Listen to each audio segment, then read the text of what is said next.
요한은 적그리스도에 대해서 경고한 이후에 구원받은 참 성도의 모습에 대해서 교훈합니다.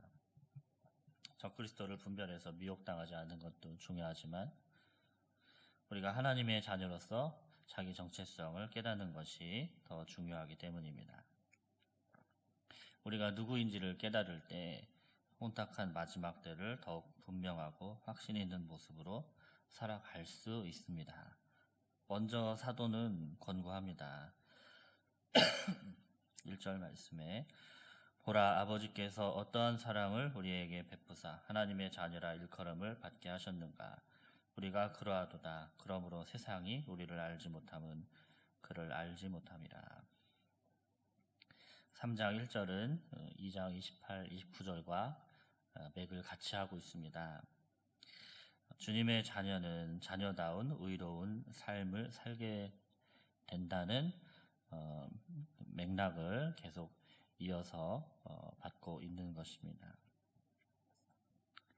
아버지께서 우리에게 베풀어 주신 사랑은 어떠한 것이었느냐고 묻고 있습니다.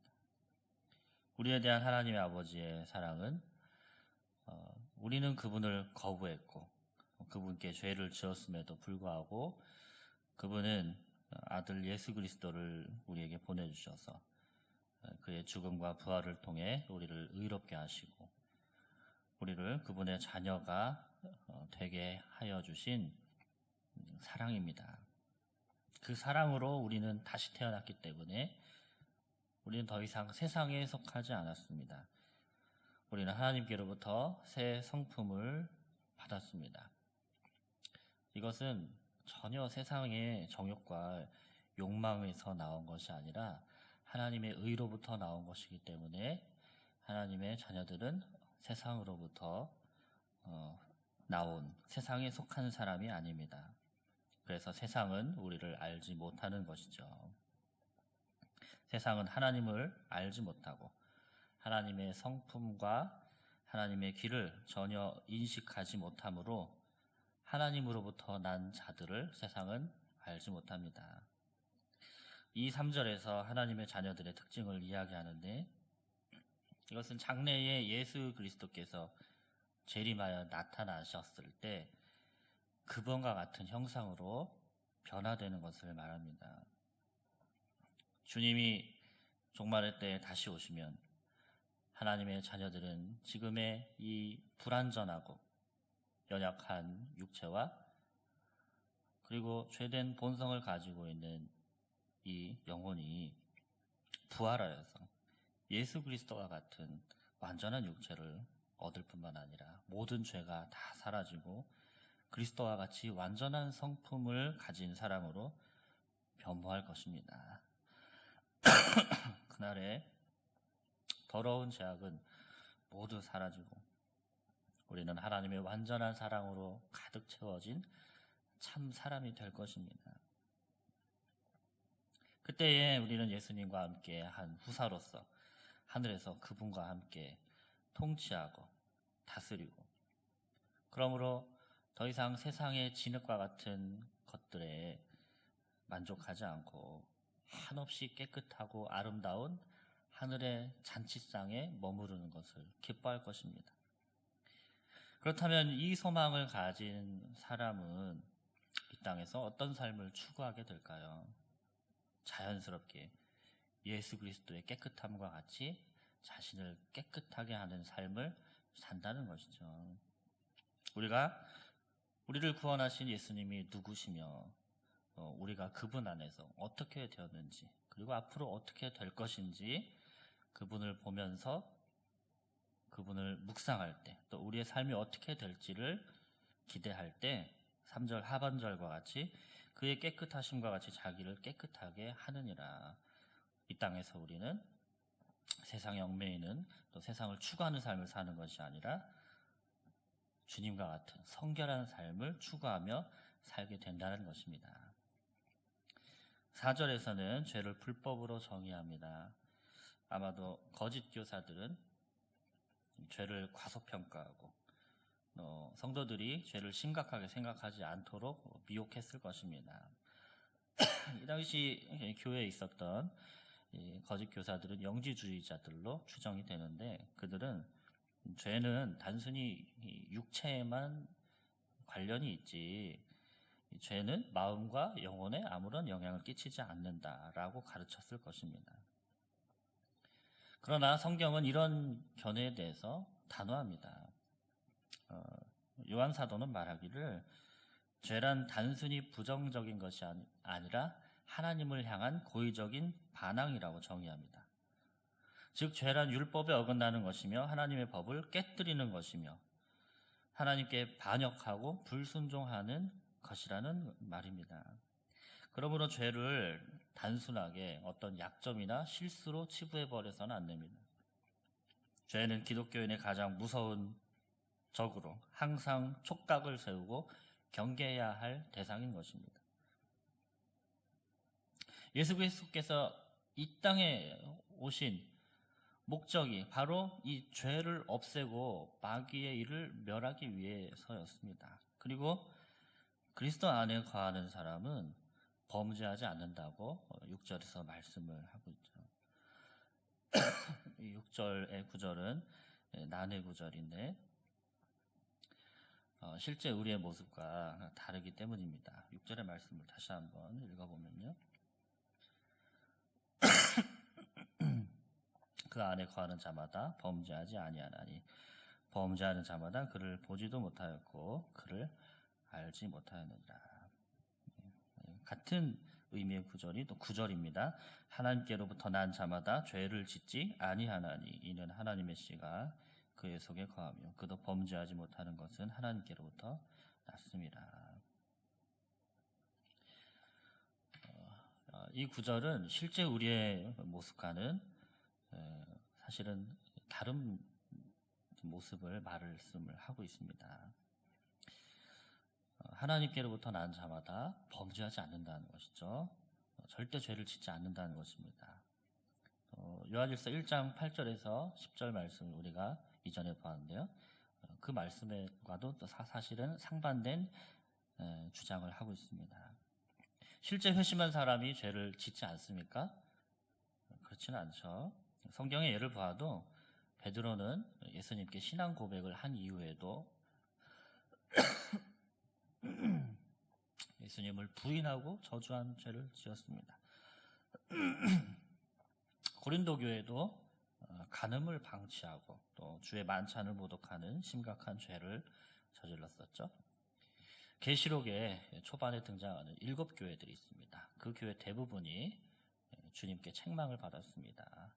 그러므로 그 안에 거하는 자마다 범죄하지 않고 범죄하는 자를 그를 보지도 못하였고 알지도 못하였다라고 하는 이 말씀은 회심한 그리스도인은 완전히 성화됐다, 완전 성화를 이루었다, 이런 의미는 아닙니다.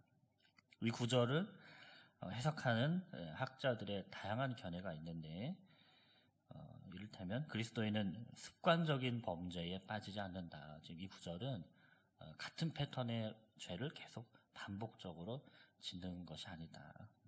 이렇게 해석하거나 아니면 그리스도인은 고의적으로 범죄를 저지르진 않는다. 또는 이 구절은 이상적인 그리스도인의 성품을 말하고 있다. 이렇게 해석을 하는 경우도 있고요. 또한 새 사람이 되면 범죄하지 못한다라는 영적인 원리로 해석하는 그런 견해도 있습니다. 분명한 것은 성경시대 원 독자들은 이 사도 요한의 말을 충분히 이해했을 것이지만 2000여 년의 세월이 지나면서 우리는 그들과 원 독자들과 역사적, 문화적 거리를 가지고 있죠. 그런 우리들은 이 구절을 지금 이해하기 힘들다는 것입니다. 어떤 견해가 옳다라고 확실히 주장을 할 수는 없습니다. 하지만 모든 학자들이 동의하는 부분은 이 구절이 그리스도인이 일상의 삶에서 결코 죄를 짓는 일이 없을 것이라거나 또는 그가 죄를 짓는다면 구원을 잃어버릴 것이다 라고 말하는 구절은 아니라는 것이죠. 이제 본문은 4절에서 7절, 8절에서 10절 각 구문에서 의로운 삶에 대한 호소로 결론을 맺고 있습니다.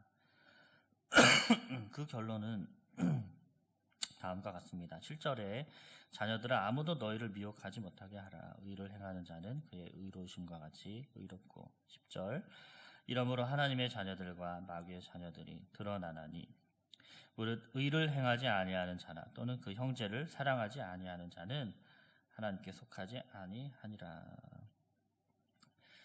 지금까지의 가르침을 오늘 본문의 가르침을 한마디로 요약하자면 참 하나님의 자녀라면 삶으로 그의 신분을 드러낸다는 것입니다.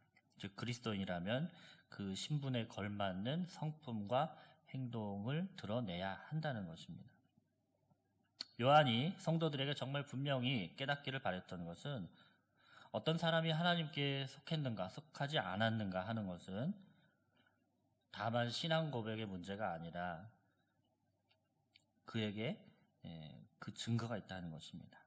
우리가 하나님의 자녀들인지 마귀의 자녀들인지는 우리가 의를 행하는가 의를 행하지 않는가로 드러납니다. 또한 그 의를 행하는 표식이 바로 사랑입니다. 형제를 사랑하는 자는 의인이고 의를 행하는 자입니다. 그러나 형제를 사랑하지 않는 자는 하나님께 속하지 않은 사람입니다. 그 예로 오늘 본문은 가인을 들죠. 가인은 욕심과 질투에 사로잡혀서 아우를 돌로 쳐 죽였습니다. 그 사건을 통해 가인은 자신이 누구에게 속한 사람인지 분명하게 드러냈습니다. 그는 악한 자, 즉 마귀에게 속한 자였다고 요한은 말합니다. 그 이유는 미움과 증오는 하나님으로부터 난 것이 아니기 때문입니다. 미움과 증오는 마귀로부터 기원한 것이고 가인은 하나님의 속성인 용서, 사랑 대신 마귀의 속성인 미움과 질투의 지배를 받아 그 일을 행했기 때문입니다. 그러나 하나님의 사람은 사랑하는 사람이죠. 우리는 서로 사랑할지니 이는 너희가 처음부터 들은 소식이라 그랬는데요. 사랑하라는 명령은 새로운 명령이 아닙니다. 우리가 처음부터 들은 소식이고 예수 그리스도로부터 본받은 삶입니다. 그리스도께서 이 땅에서 보여주신 삶이 사랑의 삶이었습니다. 그분은 십자가에서 사랑의 극치를 보여주셨습니다. 우리에 대한 하나님의 사랑을 십자가에서 몸소 보여주셨죠. 그리고 그리스도의 십자가 사랑의 자비와 은혜를 입은 사람이라면 그는 반드시 사랑의 사람이 됩니다. 예수 그리스도처럼 이웃에게 자비와 용서와 섬김과 사랑을 베푸는 사람이 되고 그 모습을 보여줄 때 그 성품을 드러낼 때 우리는 우리 자신이 누구에게 속한 사람인지를 증거하는 것입니다. 사랑하는 여러분은 여러분 자신을 어떻게 증거하고 계십니까? 오늘 성경의 메시지는 타협을 거부합니다. 죄를 습관화하는 것, 사랑하지 않는 것, 사랑의 성품을 가지고 있지 않는 것, 모두 하나님을 알지 못하기 때문에 그런 것이라고 단정 짓습니다. 제가 예전에 청교도 매튜 미드의 오래된 책입니다. 유사 그리스도인이라고 하는 책을 읽은 적이 있습니다. 책 제목이 유사 그리스도인입니다. 거의 그리스도인이 될 뻔한 사람들이라는 부제를 가지고 있는 책입니다. 이 책의 내용은 간단히 말하면 겉모습은 그리스도인 같은 그런 모습을 보여주지만 사실 정서와 신앙과 행위에 있어서는 실제 그리스도인이 되지 못한 사람들에 대해서 말하는 책입니다. 저는 예전에 이 책을 봤을 때 제목부터 너무 비관용적이지 않은가 그렇게 생각을 했습니다. 유사 그리스도인이라니 많이 교회에 나오면 많이 품어줘야 되는 것이 아닌가. 누구는 그리스도인이라고 보고 누구는 그리스도인이 아니다라고 판단하는 것이 아닌가. 좀 불편한 마음이 있었습니다. 그러나 성경의 말씀을 보면 성경 역시 비관용적입니다. 한 사람이 그리스도인으로 변했다는 것은 그는 그의 성품과 삶이 완전히 그리스도인으로 변모해서 그렇게 사는 것이 당연하다는 것이 성경의 가르침이죠. 그것이 어떻게 가능하겠습니까? 한 번의 회심으로 다 되는 것이 아닙니다. 우리는 지속적으로 예수 그리스도를 묵상하고 그분께서 베풀어 주신 사랑과 복음의 메시지가 어떠한 것인지를 깨닫고 체험할 때 그분께서 우리에게 명령하신 삶을 살 수 있는 것입니다. 그러므로 우리는 십자가의 은혜를 늘 기억해야 합니다. 그 은혜 속에서 살아갈 때 그분께서 보여주셨던 삶을 우리도 살아갈 수 있을 것입니다. 사랑하는 성도 여러분, 오늘 하루도 주님의 십자가의 은혜를 묵상하시고 그분의 용서와 사랑을 우리에게 베풀어 주신 그 사랑을 묵상하며 우리에게도 남겨주신 이 사랑의 삶을 신자답게 온전히 살아가기로 결단하며 살아가시는 귀하고 복된 하루가 되기를 주님의 이름으로 축복드립니다.